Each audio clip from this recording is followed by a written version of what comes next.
Hola, vamos a revisar ahora lo que es el despliegue de base de datos. Cogemos base de datos y bueno, esto requiere un nombre. Ahora, antes de continuar, debo comentar que la base de datos que estamos configurando es un servicio PaaS. Quiere decir que no tenemos acceso a referencias y configuraciones a nivel de servidor. Sin embargo, hay tareas que podemos realizar que veremos más adelante. Por lo pronto, requerimos de un grupo de recursos, requerimos de un nombre. Luego de colocar el nombre, requerimos de un servidor. Podemos escoger alguno de los que ya tenemos creados o podemos crear uno nuevo. Al crear un nuevo servidor se nos pedirá también un nombre, el cual debe ser único.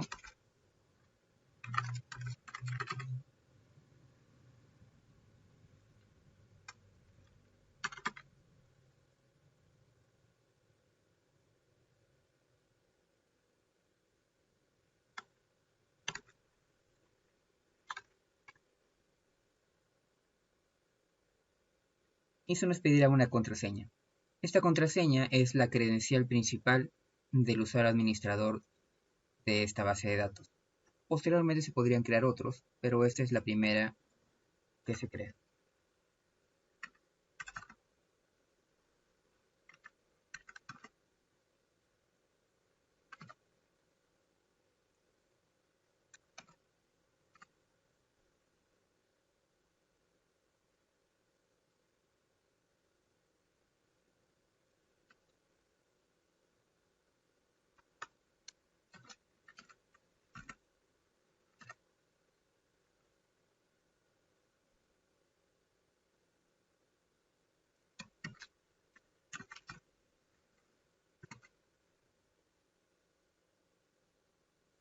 Finalmente escogemos la ubicación, que viene a ser asociado a la región. Como se comentó, tienes que escoger la que tiene menor latencia al punto de despliegue que vas a utilizar. Una vez terminado, aceptamos. Luego de esto, pasamos a la siguiente sección, que vendría a ser el grupo elástico. Esto de acá es para poder hacer una creación, digamos, de un espacio grande para diferentes tipos de bases de datos. Entonces te cobrarían por el grupo elástico, que es un plano un poco más amplio. Pero en este caso, o en casos regulares, normalmente lanzamos la creación de bases de datos individuales. Podrías crear un grupo elástico si tuvieras que consolidar diferentes tipos de bases de datos que superan, digamos, el precio del grupo elástico. Vamos aquí y podemos observar las diferentes bases de datos que tenemos. Se nos despliega directamente sobre uso general y aquí podemos ver los diferentes precios. Sin embargo, hay otro tipo de planes, un poco más económicos, que podemos utilizar, como por ejemplo el tipo de plan estándar, que es el que al que acabo de cambiar, el cual en su estado mínimo te cobra $15. El de aquí es pues para base de datos muy pequeña, el cual te cobra pues $5. En este caso, vamos a trabajar con este. Escojo el plan. Ah, por cierto, el DPU está asociado a la cantidad de procesamiento que puede trabajar este servicio de base de datos. Quiere decir que si te sientes que te quedas sin recursos o las consultas empiezan a demorar más, empiezas a subir esta opción. Claro que mientras más sube, más cuesta la base de datos.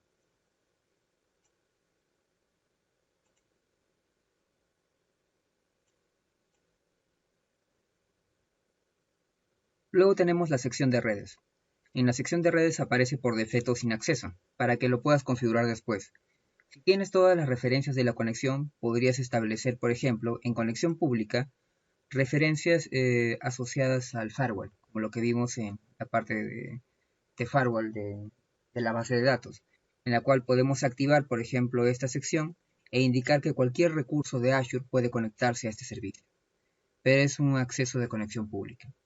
O podemos utilizar la otra opción que es acceso de conexión privada, que es cuando definimos que otra IP o otro servicio dentro de la red virtual del grupo de recursos puede conectarse a esta base de datos, pero vendría a ser una conexión local dentro de la propia red virtual.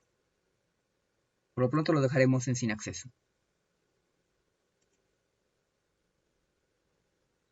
Luego tenemos esta sección en la que nos permite, por ejemplo, crear la base de datos en blanco, que vendría a ser la opción de ninguno, crear la base de datos basado en una copia de seguridad de alguna copia de seguridad que tengamos ya desplegadas en Azure, o basado en una muestra que es una base de datos de ejemplo. Lo dejamos por lo pronto en ninguno. La sección de etiquetas, que podemos utilizar para hacer clasificaciones sobre estos ambientes. Y finalmente, revisamos toda la configuración y hacemos la creación.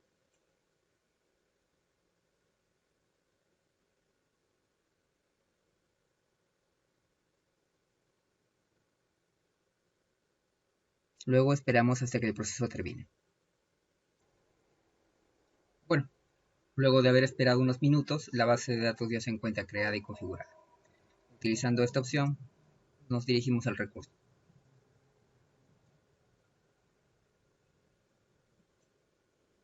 Ahora bien, hay referencias adicionales que tenemos que hacer aquí cuando creamos una base de datos, como por ejemplo, definir la frecuencia de las copias de seguridad. Para eso ingresamos a la sección del servidor.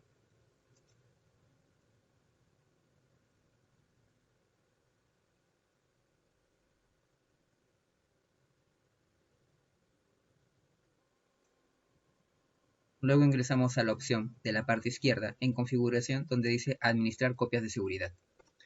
Por defecto viene configurado para poder guardar un respaldo de los 7 últimos días, pero podemos darle clic e ingresar a la configuración de retención. Podemos aumentar el tamaño de días, podemos ampliar inclusive ya las copias que vendrían a ser a largo plazo. Por ejemplo, de manera general, las 4 últimas semanas. O inclusive indicar una más a nivel del mes.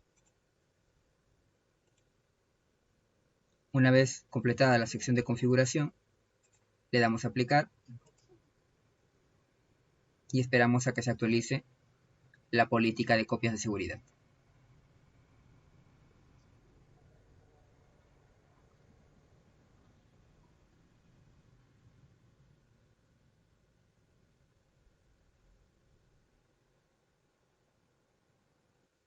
Luego de haber esperado unos minutos, terminó de actualizar la política y ahora podemos observar que lo que hemos configurado ya está activo.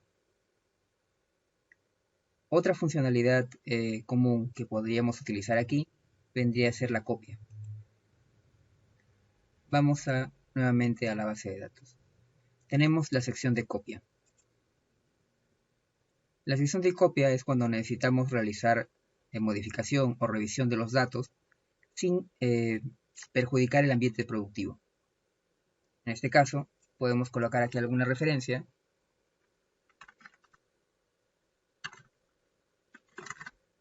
Por ejemplo, y escogemos el servidor que ya teníamos configurado.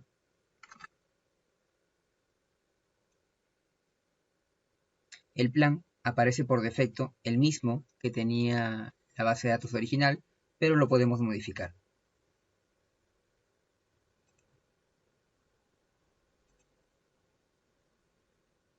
Luego esperamos hasta que se termine la copia.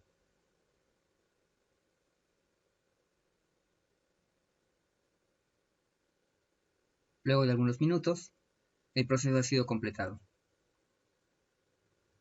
Y podemos observar que la copia también ha sido terminada. Si vamos al grupo de recursos, podemos revisar precisamente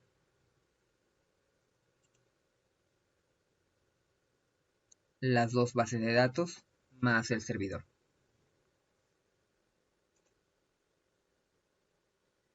Otra función relevante vendría a ser el proceso de restauración, que, bueno, obviamente está asociada a las copias de seguridad.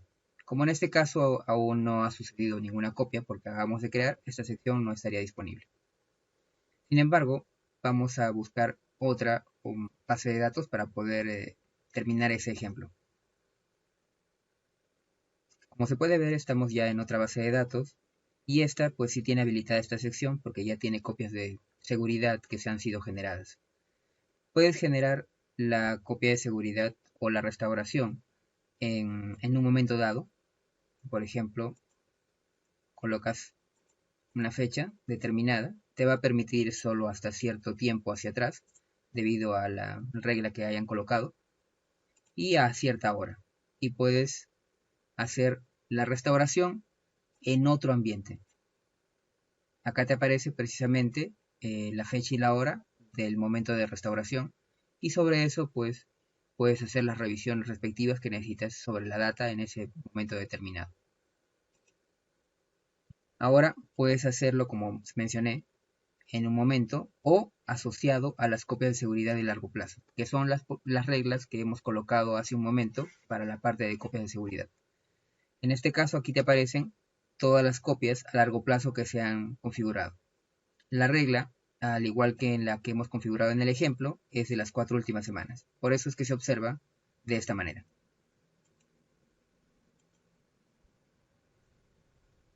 Otra referencia adicional, aparte de lo que acabamos de ver, es la referencia de las cadenas de conexión. En la parte izquierda de las bases de datos podemos encontrar esta opción, cadenas de conexión. Aquí podemos ver las diferentes cadenas de conexión que se utilizan para los diferentes lenguajes de programación.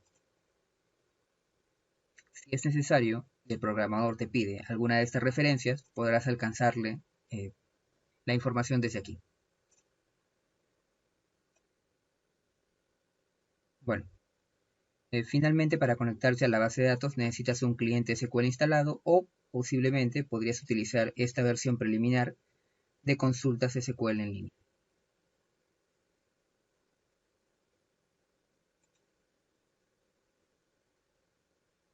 En este caso me apareció el error de IP debido a que no tengo configurada el IP local de mi equipo en el firewall de este nuevo servidor. Lo hacemos y probamos otra vez. Luego de haber agregado la IP por la configuración del firewall, ya puedo conectarme. Se puede observar, ya estoy en una consola general. Sin embargo, debido a que la base de datos está limpia, no puedo ver ningún objeto. Bueno, eso sería todo por la revisión de las bases de datos.